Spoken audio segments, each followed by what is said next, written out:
오늘 우리에게 주시는 하나님의 말씀은 신약성경 에베소서 3장 1절에서 13절입니다. 에베소서 3장 1절에서 13절, 신약성경 311면 가까이에 있습니다. 에베소서 3장 1절에서 13절의 말씀을 제가 봉독하겠습니다. 이러므로 그리스도 예수의 일로 너희 이방인을 위하여 갇힌 자 된 나 바울이 말하거니와 너희를 위하여 내게 주신 하나님의 그 은혜의 경륜을 너희가 들었을 터이라. 곧 계시로 내게 비밀을 알게 하신 것은 내가 먼저 간단히 기록함과 같으니 그것을 읽으면 내가 그리스도의 비밀을 깨달은 것을 너희가 알 수 있으리라. 이제 그의 거룩한 사도들과 선지자들에게 성령으로 나타내신 것 같이 다른 세대에서는 사람의 아들들에게 알리지 아니하셨으니 이는 이방인들이 복음으로 말미암아 그리스도 예수 안에서 함께 상속자가 되고 함께 지체가 되고 함께 약속에 참여하는 자가 됨이라. 이 복음을 위하여 그의 능력이 역사하시는 대로 내게 주신 하나님의 은혜의 선물을 따라 내가 일꾼이 되었노라.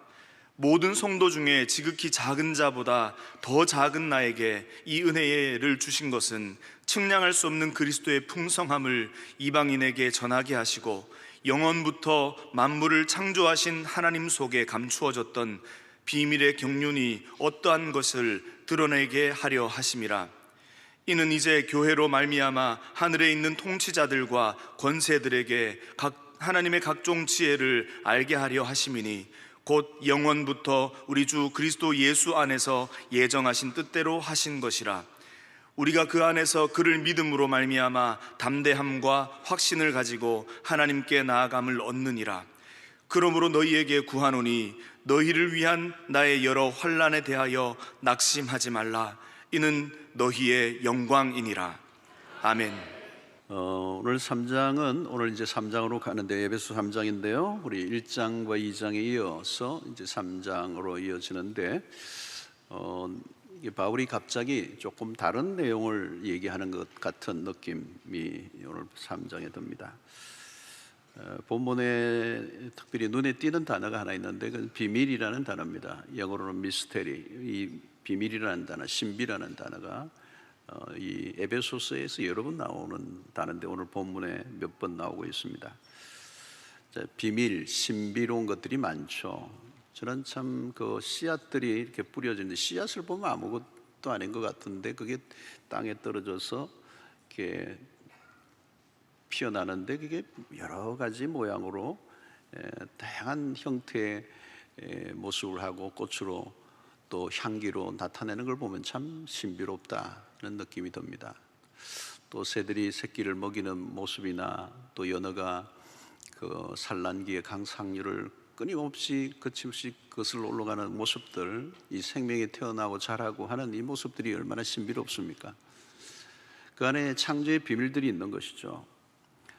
자, 우리가 비밀을 안다, 이 어떤 남들이 알지 못하는 비밀을 가지고 있을 때 그것이 자신의 자산이 되고 또 영향력이 되기도 합니다. 또 고급 비밀은 소수의 사람들만 소유하기 때문에 그게 특권이 되죠.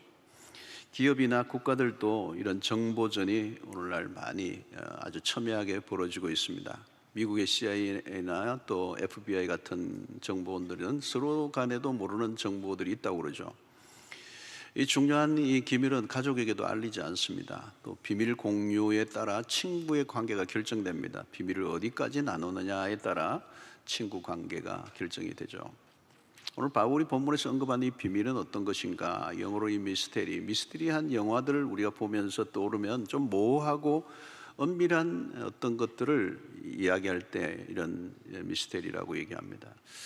그러나 이제 헬라어에서 사용하는 이 미스테리온이라는 단어를 쓰는데요, 이 단어는 좀 다릅니다. 알려져 있는 어떤 일반적 지식을 훨씬 더 넘어선 어떤 것을 성령을 통하여 우리에게 드러내신 그런 신적 계시의 의미가 이 미스테리 안에 있습니다.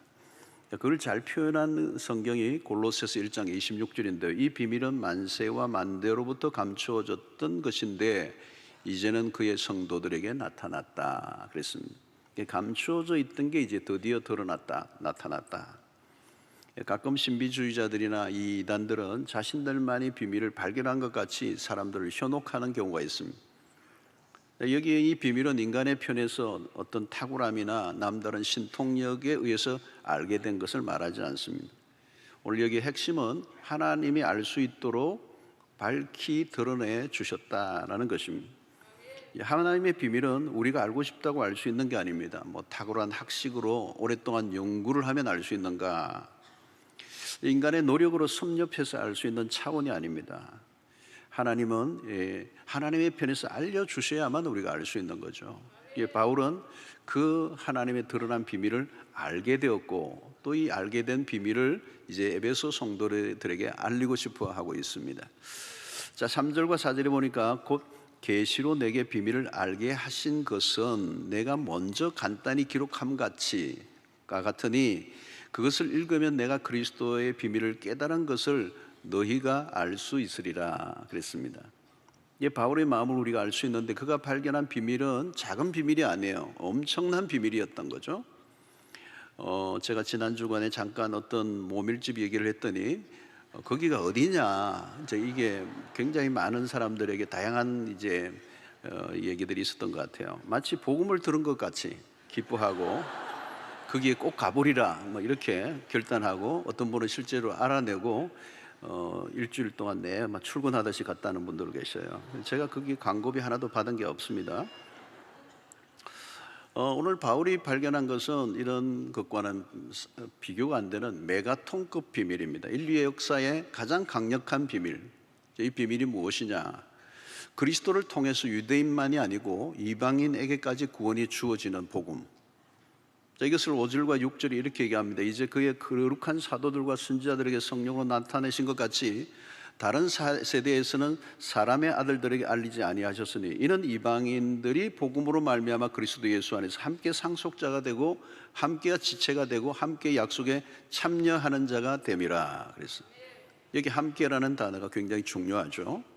그래서 이제 유대인만이 아니고 이방인에게도 복음이 들어간다는 거예요. 우리의 입장에서 보면 별로 특별하게 보이지 않지만 그 당시 2000년 전에 유대인의 입장에서 보면 이 말은 충격적인 것입니다. 율법을 준수하지도 않고 할례도 받지 않은 이방인들에게 구원이 주어진다는 것은 그들이 받아들일 수가 없었습니다. 바울도 그랬습니다. 처음에 이 얘기를 듣고 유대주의 안에 있었던 이 바울이 처음 이 얘기를 들을 때 이 엉터리 같은 사람들 다 잡아 죽여야 된다. 스데반 집사를 죽이는 그 현장에도 바울이 있었습니다.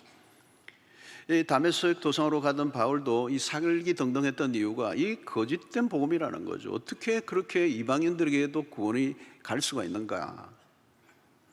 처음 접한 복음은 황당 그 자체였습니다. 심지어 율법을 철저히 지킨 유대인이라 할지라도 예수 그리스도의 복음을 받아들이지 않으면 구원을 받을 수 없다고 하니까 얼마나 화가 나겠습니까? 당시 예수 그리스도의 복음은 너무도 전복적이었습니다. 기존의 전통과 체제를 다 뒤집는 것이었습니다. 복음은 그런 것입니다. 여러분, 그리스도 안에서 모든 차별을 없애는 것, 인종, 국적, 성별, 사회적 신분, 어떤 것도 그리스도 안에서는 차별이 없어진 것입니다. 여러분, 세상은 갈라놓기의 역사입니다. 갈등을 조장하죠. 그러나 복음은 편견을 없습니다. 우열을 가리는 게임은 사라졌다는 것. 이제 유대인의 이 자부심과 우월 의식이 더 이상 있을 곳이 없어졌습니다. 복음은 가로막고 있는 담을 다 허물어 드리는 것입니다. 교회가 어떤 곳입니까? 어떤 차이에도 불구하고 하나로 녹여내는 곳, 지상의 유일한 곳입니다. 우리만의 복음이 아니고 이 복음적 교회의 특징은 폐쇄적이지 않고 활짝 열려 있습니다. 담이 없어요. 이 복음의 포용성, 이게 너무 크다는 겁니다. 왜냐하면 하나님의 구원은 결코 협소하지 않기 때문에 그런 것이죠. 자칫하면 우리가 교회 안에 갇혀 있을 때가 있습니다. 우리도 유대인들과 같이 변질될 가능성이 있습니다. 코로나19를 지나면서 세상의 교회를 평가할 때 폐쇄적이다라고 하는 평가를 세상의 교회에 대해서 해요.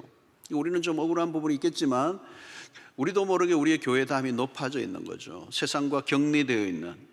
세상 사람들이 보기에는 저들만의 천국이요 저들만의 리그처럼 보이는 것이죠. 여러분, 오늘 복음은 본래 그렇지 않습니다. 복음은 배타적이지 않습니다.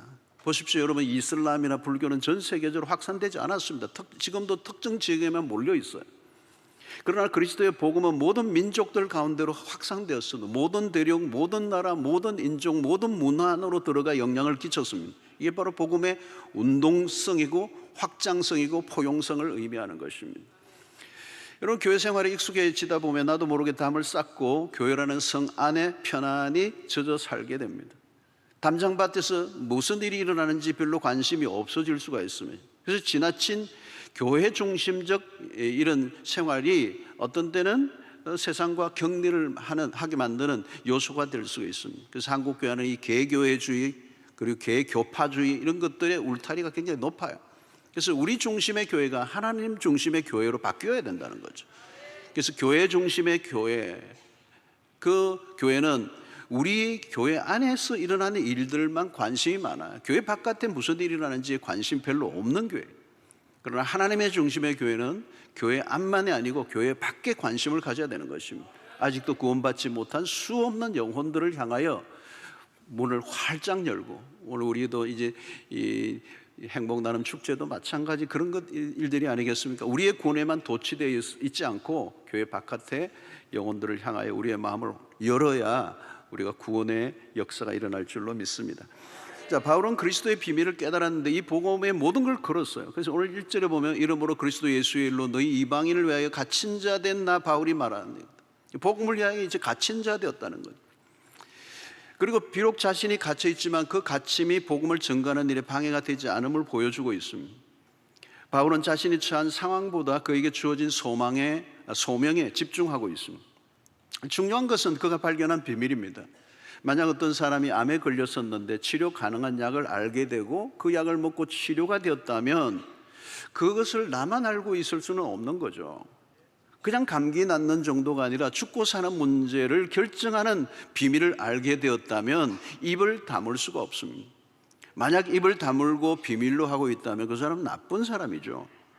바울이 발견한 비밀은 소수의 사람이나 민족이 알기에는 너무 큰 것이었습니다. 그래서 이 비밀을 깨달은 사람은 어떤 책임감 혹은 사명감을 느끼게 됩니다. 비록 그것을 알림으로 인해 다른 사람에게 자신에게 어려움이 온다 할지라도 그것을 알리지 않음으로 인해 다가올 피해가 너무 크다면 그대로 있을 수가 없다는 것입니다. 내가 비밀을 몰랐다면 할 수가 없어요. 그러나 비밀을 알게 된 이상 그대로 있을 수가 없는 것이, 여기에 교회의 역할이 드러나고 있습니다. 여러분, 교회는 하나님의 구원의 대드라마를 알게 된 사람들이 모여 있는 곳입니다. 인류 역사상 이런 대형 드라마는 없어요. 하나님이 기획하시고 연출하신, 주연은 누구예요? 예수 그리스도. 상영관은 어디요? 이 세상 전체. 상영 기간은 어디입니까? 기간은 예수 탄생 이후부터 2000년 동안. 드라마를 보는 관객은 세상 모든 나라 백성들입니다. 이제 비밀은 천하 만민에게 드러나 있습니다. 바울은 그 비밀에 놀라워하고 있는 것이죠. 그래서 9절에 보면 영원부터 만물을 창조하신 하나님 속에 감춰졌던 비밀의 경륜이 어떠한 것을 드러내게 하려 하심이라 그랬어요. 영원부터 감춰져 있던 그 비밀이 그리스도를 통하여 풀려졌다는 것입니다. 그러면서 바울은 갑자기 자신의 얘기를 꺼내는데 개인에 관련된 이야기처럼 보이지만 사실 바울 자신의 얘기는 아니에요. 오늘 1절에 보니까 예수의 일로 이방인을 위하여 자신이 갇힌 자 되었다고 얘기하고, 또 7절에는 이 복음을 위하여 그의 능력이 역사하시는 대로 내게 주신 하나님의 은혜의 선물을 따라 내가 일꾼이 되었노라 그랬습니다. 그러니까 1절에는 복음을 위하여 갇히게 되었습니다. 오늘 7절에는 은혜의 선물을 따라 내가 일꾼이 되었다. 여기 일꾼이 되었다는 이 표현은 노예의 의미가 더 많아요. 복음을 위한 그리스도의 노예가 되었다. 여러분, 유대교의 골수 중에 골수였습니다. 예수를 믿는 사람을 핍박하던 사람이 바울이었습니다. 그는 율법에 충실한 바리새인 중에 바리새인이었습니다. 이 신앙의 뿌리가 굉장히 깊이 박혀 있었는데 그걸 뽑고 급선회를 하고 이제 그리스도를 증거하는, 그래서 그 증거를 하다가 감옥에 들어가고 그 그리스도의 노예가 되었다는 이런 표현을 쓰고 있습니다. 이것은 바울의 인생을 완전히 뒤집어 놓은 것입니다.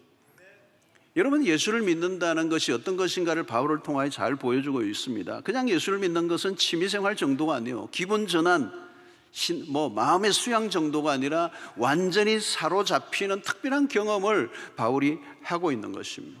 180도 선회한 것입니다. 전혀 다른 길을 걷게 하는 것은 이제 그를 위하여 그 복음을, 내가 반대했던 그 복음을 위하여 자신의 생명을 바치고 갇히게 되고 그리고 거기에 내가 노예가 되었다, 그리스도의 노예가 되었다, 이런 표현을 쓴다는 것은 어떤 의미를 갖고 있습니까? 바울은 이제 예수 그리스도에게 완전히 미친 것입니다. 여러분, 예수를 믿으면 사실은 미치게 돼 있어요. 교회를 다니긴 하지만 빠지지 말라. 너 교회 다니긴 하는데 빠지지 마. 정신 차려. 여러분, 진짜 믿으면 빠지게 돼 있어요. 예, 그래서 어떤 분은 안 빠지려고 정신 바짝 차리고 주일 오시는 분이 계시는지 모르겠지만, 예수에게 미치는 것은 제대로 미치는 거예요. 여러분, 예수에게 미치지 않으면 엉뚱한 것에 미치게 됩니다. 돈에 미치고요, 성에 미치고요, 권력에 미치고, 술에 미치고, 마약에 미치고, 도박에 미치고, 인기에 미치는 겁니다. 세상을 보십시오. 어디엔가 다 미쳐 있잖아요. 세상에 왜 이렇게 점점 이상하게 미쳐가고 있습니까? 예수를 만나지 못했기 때문에. 어디에 미치느냐의 싸움입니다. 미친다는 것은 사로잡힌다는 뜻 아니겠습니까? 압도를 당한다. 예수에게 미친 사람들이 다 그런 것입니다. 예수는 우리를 압도하시는 거죠. 우리를 미치게 한다는 것입니다. 아직 미치지 않았다면 진짜 예수를 만난 것이 아닐 가능성이 높습니다. 내가 미치고 싶은 미치는 사람은 없어요, 여러분. 미치게 만드는 것을 만나면 저절로 미치게 되는 것입니다. 제대로 미치면 아름다운 거예요, 여러분. 예수에게 미쳐야 정상인이 되는 것입니다. 바울은 그리스도의 노예가 되었습니다. 억지로 노예가 된 것이 아니라 자발적 노예. 그런 예수에게 미치고 예수에게 중독된 자였습니다. 이전에는 잘못 미쳤죠. 예수를 믿는 사람을 가두고 죽이는 일에 가담했습니다. 여기에서 바울이 말하고 싶어하는 것은 이제 내가 진짜 미쳤다는 것입니다. 그래서 예수 그리스도에게 사로잡힌 자가 되고 그분의 노예가 되고 그분의 일꾼이 되었다. 바로 이것이 복음이 주는 능력인 것입니다. 복음의 능력이 무엇인가를 가르쳐주는 거죠. 그렇게 악독하게 예수를 믿는 사람들을 잡아가두던 그 바울을 용납하시고 당신의 종으로 삼으신 것, 이게 얼마나 놀라운 그리스도의 복음의 능력입니까? 자, 그리스도의 비밀을 발견한 바울은 자신을 이렇게 8절에 소개하고 있습니다. 모든 성도 중에 지극히 작은 자보다 더 작은 나에게 이 은혜를 주신 것은 청량할 수 없는 그리스도의 풍성함을 이방인에게 전하게 하시고 그랬습니다. 자, 바울이 자신을 낮추고 있는데 어떻게 낮추고 있습니까?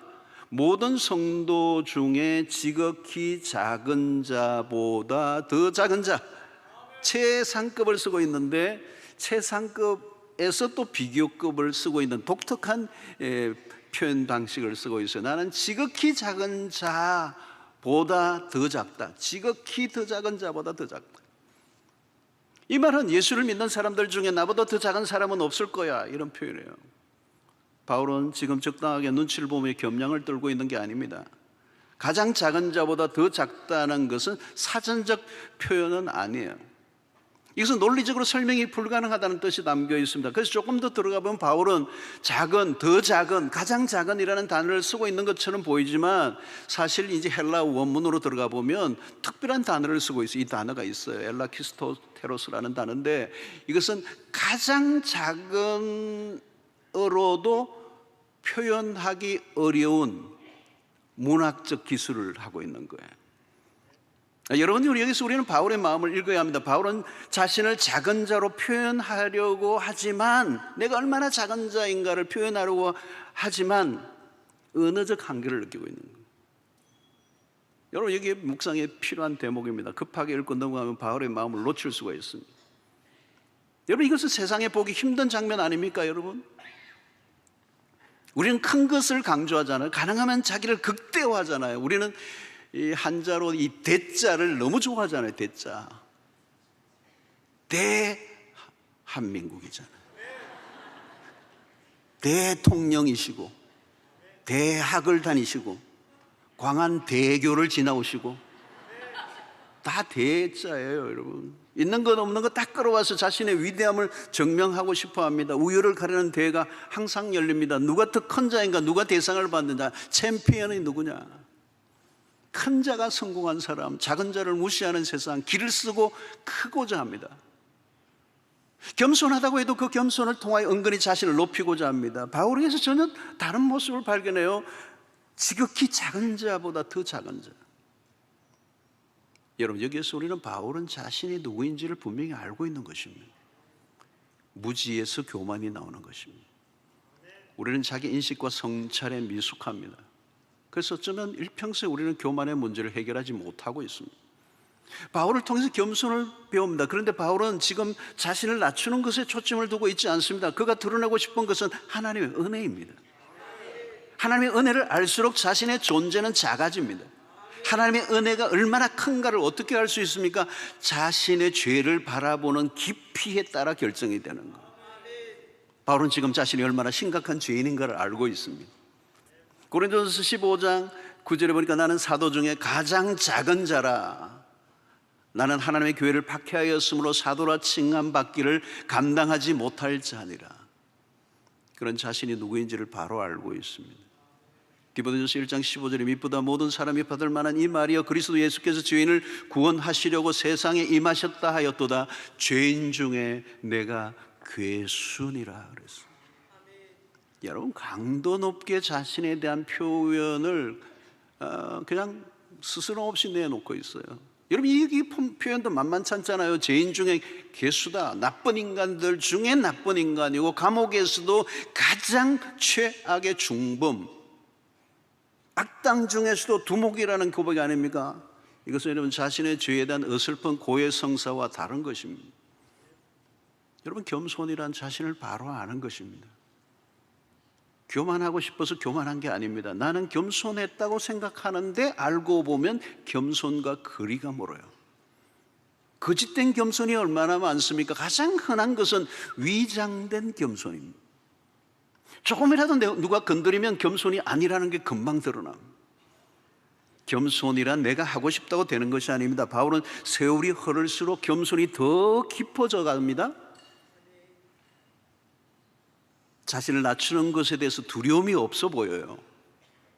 그는 하나님의 은혜에 사로잡혀 있습니다. 하나님의 은혜가 아니면 살아있는 것조차 불가능한 자신을 보았습니다. 그가 살아있는 것, 그가 사도로 부르심을 받은 것, 그 복음을 전하다가 감옥에 들어와 있는 것도 하나님의 특별한 은혜였습니다. 자신을 낮출수록 하나님의 은혜는 더 크게 드러나고 있습니다. 여러분, 자기 자신을 낮추어도 마음이 평안해야 정상입니다. 자기를 낮추면 불안해지면 낮출 수가 없죠. 여러분, 왜 힘을 주고 살아갑니까? 힘을 주는 이유는 불안하다는 뜻이에요. 누가 나를 무시할까 봐, 무시하지는 않을까 두려워하는 것입니다. 그러나 은혜를 아는 사람은 자신을 낮추는 일이 어렵지 않습니다. 그런데 바울은 지금 그런 차원도 넘어섰어요. 바울에게서 배울 수 있는 것은 무엇입니까? 자기를 낮추어도 사역을 하는데 어려움을 가져오지 않는다는 점을 알고 있습니다.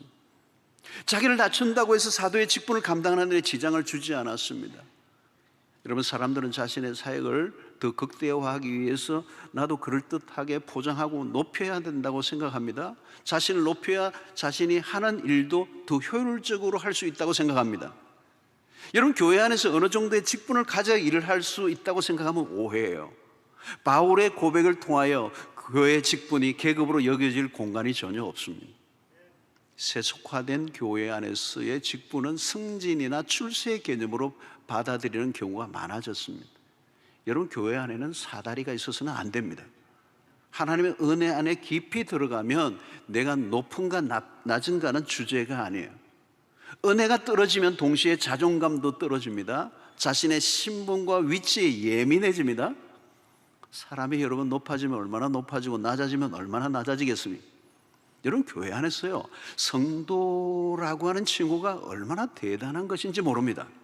그런데 오늘날 우리는 직분이 없는 평범한 교인이라는 의미에서 성도로 여겨지는 경우가 많습니다.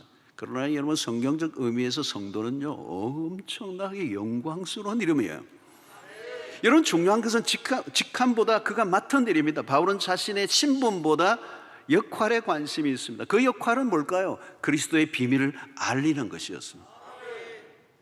바울은 자신을 낮출수록 자신을 붙드는 은혜에 더 압도를 당하고 있습니다. 바울은 그 은혜의 크기에 충격을 받고 있습니다. 그래서 그가 표현할 수 있는 언어는 지극히 적었고 더 낮추고 싶었습니다.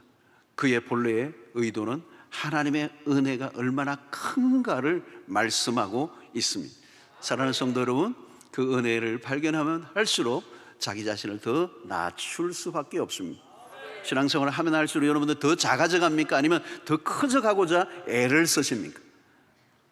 자, 오늘 그 모든 키는 그가 하나님의 은혜를 발견한 자인가 하는 것입니다. 자, 오늘 이 8절을 다시 보면 그런 독특한 표현을 하나 더 쓰고 있다는 걸 보여줘요. 모든 성도 중에 지극히 작은 자보다 더 작은 나에게 이 은혜를 주신 것은 청량할 수 없는 그리스도의 풍성함을 이방인에게 전하게 하시고, 이 또 특이한 표현이 안에 나와서 청량할 수 없는 그리스도의 풍성함. 바울은 지금 놀라고 있는 거죠. 놀라고 있는 거. 설명하기 어려운 단어가 하나 나와서 청량할 수 없는 그리스도의 풍성함. 이게 청량할 수 없다는 말은 인간으로서 도무지 발자국으로 추적해 갈 수 없는, 알아낼 수 없는, 해독 불가능한, 연구나 검토나 조사해서는 알 수 없는 영역이 있다는 거죠. 여러분, 우리가 아무리 은혜를 받았다고 하더라도 그 은혜를 사실 설명해내기는 어려워요. 우리는 은혜라는 단어를 너무 쉽게 표현하지만 그 단어의 의미를 이해하는 것은 어렵습니다. 육체를 가지고 있는 우리 인간이 그 하나님이 베푸신 은혜의 세계를 어떻게 알 수가 있겠습니까? 자, 이 부분에 있어서 로마서 11장 33절 이런 표현을 합니다. 깊도다 하나님의 은혜와 지식의 풍성함이요 그의 판단은 헤아리지 못할 것이며 그의 길은 찾지 못할 것이로되. 인간의 지혜와 능력으로는 도무지 알 길이 없는 영역을 하나님이 보여주셨다는 거예요. 바울이 쓴 편지나 그의 설교의 핵심은 뭐냐? 모든 것은 청량할 수 없는 그리스도의 풍성함이다. 여러분, 청량할 수 없는 그 안에 무엇이 포함되어 있는지 가름을 할 수가 없어요. 우리가 헤아리기 어렵다는 것입니다. 여러분, 만약 내가 하나님의 은혜를 설명할 수 있다고 한다면 은혜를 모르는 사람이에요. 하나님은 우리가 상상하는 것보다 훨씬 더 크신 분이고, 하나님 우리에게 베푸신 그 은혜는 우리가 설명할 길이 없고, 그 구원의 드라마는 너무 신비롭고 오묘하고 웅장하고 섬세하고 아름답게 그지없는 것입니다. 여러분, 우리가 신앙생활을 몇 년 했던, 어떤 은혜를 받았던, 무슨 체험을 했던, 그것은 지극히 은혜의 작은 일부분에 속한 것입니다. 분명한 것은 청량할 수 없는 그리스도의 풍성함은 지금도 우리에게 넘쳐 흐르고 있는 것입니다. 마치 폭포수에서 물이 끊임없이 떨어지는 것처럼. 나이아가라 폭포를 보면 그렇잖아요. 그 끝도 없이 그냥 어디서 물이 흘러나오는지 그냥 쉼 없이 어마어마한 양의 물이 떨어지고 있는 거죠. 근데 여러분, 하나님의 지금 바울이 표현하려고 하는 것은 그거 이상이라는 거죠. 바울은 먼저 자기 자신이 그 은혜의 강에 풍덩 빠져들어 있습니다. 그 은혜의 강은 넘쳐 흘러 유대인만이 아니라 이방인들에게까지도 가고도 남는다는 것입니다. 그 은혜가 미치지 않을 만큼 멀어진 인간은 없습니다. 아무리 문제 많고 아무리 만신창이로 살아온 사람이라 할지라도 하나님의 그 청량할 수 없는 은혜는 그 모든 죄를 덮고도 남는다. 하나님의 은혜가 너무 커서 인간의 연약으로 인하여 결코 실패하지 않는다. 바울은 이 복음을 깨달았습니다. 바울은 자신의 지성으로 새로운 종교 이론을 만들어 퍼뜨리려고 하는 것이 아닙니다. 그는 감춰져 있던 거대한 비밀이 드러난 것에 경탄을 하고 있는 것이고, 이 청량할 수 없는 그리스도의 풍성함을 이방인에게 빨리 전하고 싶었던 것이죠. 여러분, 이것은 바울이 율법을 가르칠 때와 전혀 다른 모습입니다. 어떤 것은 여러분 그래요. 전하고 가르칠수록 힘이 빠지는 것들이 있습니다. 목소리를 막 높이지만 왠지 공허해지는 것들이 있어요. 근데 바울은 지금 그렇지 않다는 거예요. 청량할 수 없는 그리스도의 그 풍성함이 자기 자신을 덮쳤고, 이것이 유대인과 이방인까지 흘러넘치는 풍성함을 그는 놓치고 싶지 않았던 것입니다. 사랑하는 성도 여러분, 우리가 경험한 이 하나님의 은혜는 청량할 수 없는 것입니다. 풍성함, 그리스도의 풍성함. 여러분, 풍성이라는 단어를 우리가 놓치지 말아야 되는데요, 모든 풍성한 것은 그리스도로부터 주어지는 것입니다. 그리스도를 통하여 주어지는 그 은혜는 무제한적인 것이다. 그리스도를 빼고는 청량할 수 없는 은혜를 이야기할 수 없습니다. 그래서 그리스도 안에 숨겨진 비밀, 그리스도가 보배요, 그리스도 안에 부요함이 있다는 것이죠. 모든 것은 그리스도 안에서 설명됩니다. 그가 빠지면 아무것도 없다는 것입니다. 그래서 그 바울은 그 비밀을 깨닫고 전하면 전할수록 가슴에 불이 붙었던 것이죠. 그리스도는 온 인류를 구원의 길로 이끌고도 남는 풍성한 은혜의 원천이 되시는 것입니다. 사랑하는 성도 여러분, 그 청량할 수 없는 그 은혜에 사로잡혔던 젊은이들이 130년 전에 이 은둔의 나라였던 조선 땅까지 찾아와 자신의 젊음을 바쳤습니다. 역시 여러분, 그들은 비밀을 발견한 사람들이요, 오늘 또 교회도 마찬가지, 그 비밀을 아는 자들의 모임이에요. 감춰져 있던, 영원 전부터 감춰져 있던 것을 하나님이 드러내심으로, 그것이 유대인만이 아니라 모든 이방, 모든 민족에게 구원을 베푸시는 하나님의 능력을 깨달은 것입니다.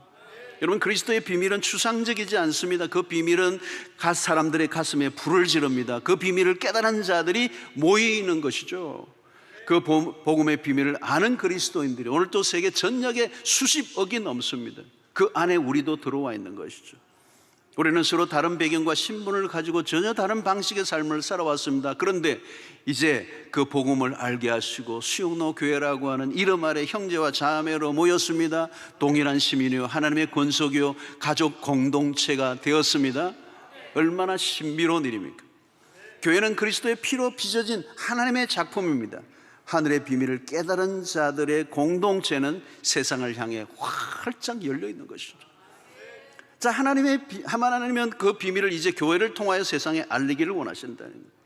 10절 11절에 보니까 이는 이제 교회로 말미암아 하늘에 있는 통치자들과 권세들에게 하나님의 각종 지혜를 알게 하려 하심이니 곧 영원부터 우리 주 그리스도 예수 안에서 예정하신 뜻대로 하신 것이라.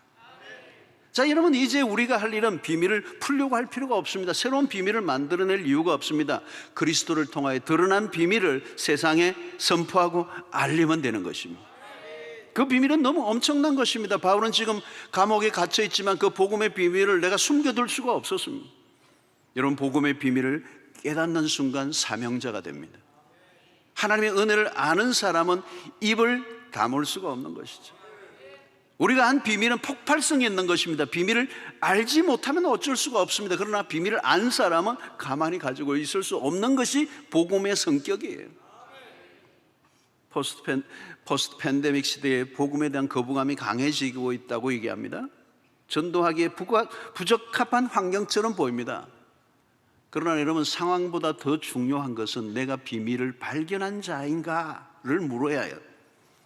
비밀을 안 사람은 침묵할 수가 없다는 거죠.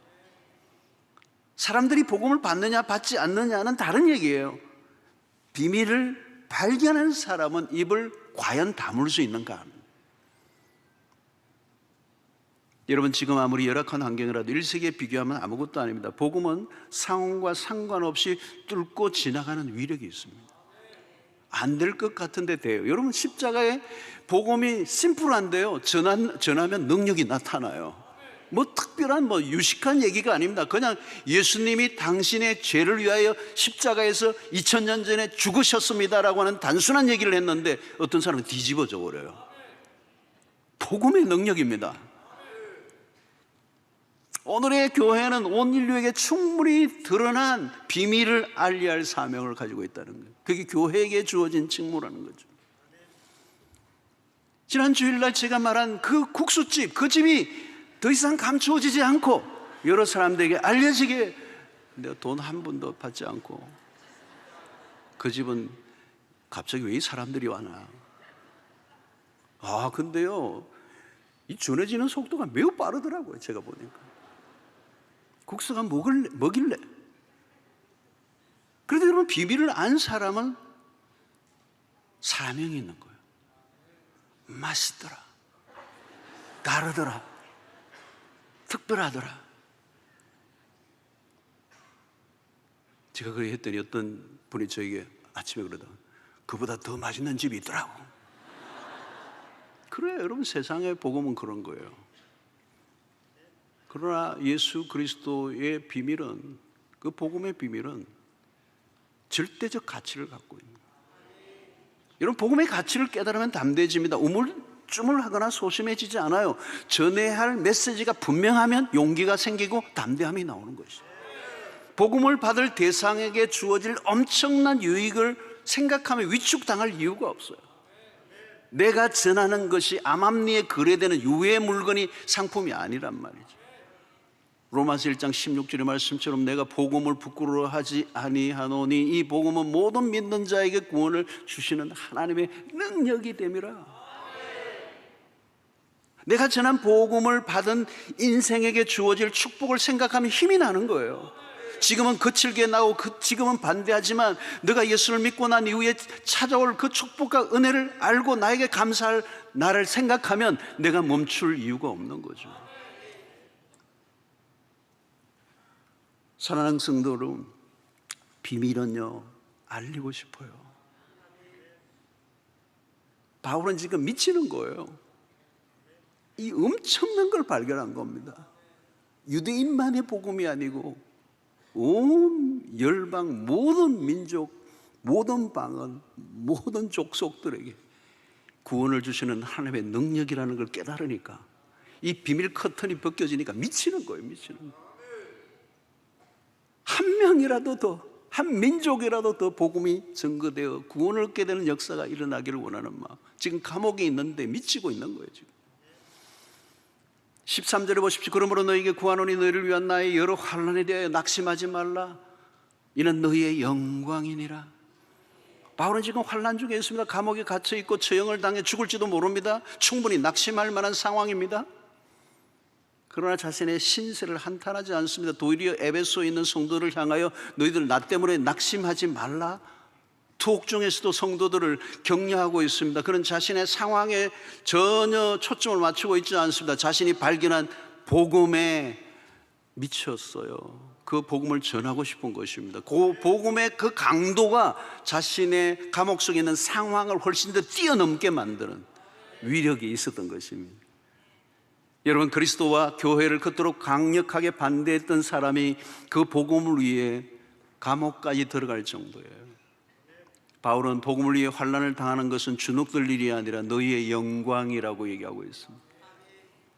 사랑하는 성도는 바울은 하나님의 그 인류를 향한 거대한 마스터 플랜을 보았습니다. 에베소를 보면서 우리 역시 세상과 역사를 보는 눈이 열려져 가기를 원합니다. 시야가 좁아지면 당장 내가 당한 어려운 일에 허우적거리고 신세타령하다가 끝낼 수도 있습니다. 우리는 좀 더 큰 그림을 보아야 합니다. 하나님의 거대한 구원의 드라마는 지금도 현재 진행 중이에요. 이제 인류를 구원하시기 위한 하나님의 비밀이 충분히 드러났습니다. 우리는 그 비밀을 보았습니다. 그 비밀의 중심은 그리스도입니다. 그리스도를 통한 온 민족 열방이 구원 얻는 이 엄청난 메시지, 우리가 할 일이 분명해지죠.